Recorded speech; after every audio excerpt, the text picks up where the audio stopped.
Cindy, I'm going to ask you to talk a little bit about your role. And I mean, you're in a really unique role, being able to be a supervisor of parent partners in residential. And I know that you've worked hard with Joe to build the partnership that the two of you have together managing. Can you talk a little bit about it? Sure.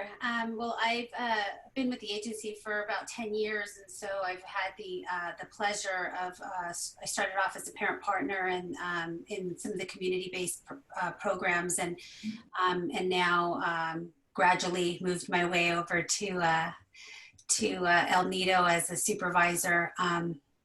It is. We've learned a lot over the years. We've had some wonderful pioneers that have helped us along the way. We are one of the oldest agencies in LA County that have parent partners, and so we really pride ourselves in our practice. And we have about 23 parent partners throughout the agency, and 3 on campus right now, along with our youth advocate that is also under our umbrella. And so, over the years, I think Joe can attest to the fact that we've learned that hiring the right people to do the work on campus is really critical. We've had parent partners that have not had a child in residential, and it's quite a learning curve. You can teach the work, but you can't teach the empathy. Yeah.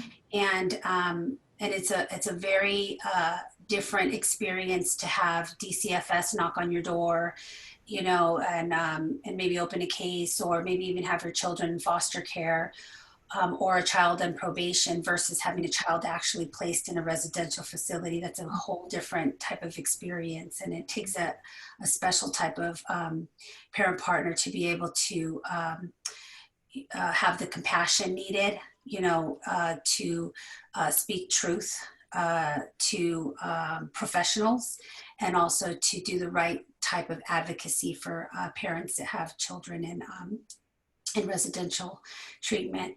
As supervisors, we really need to help the parent partners kind of work through some of that stuff. It's quite a shock, I think, initially when you are on campus and you're on that other side of the table.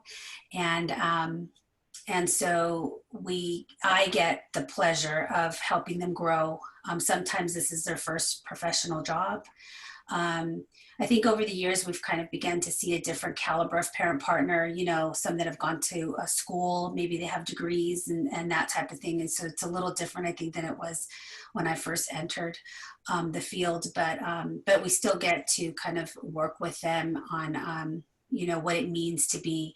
I hate to say that we're on the other side of the table, because we kind of are on both sides. We're peers. And so we're on that side, and we're also professionals. And so we have to really learn how to balance that. Joe talks about emotional intelligence. And so we do a lot of work around that, around how to be most effective in the way that we communicate with professionals, and really help families to learn to advocate for themselves.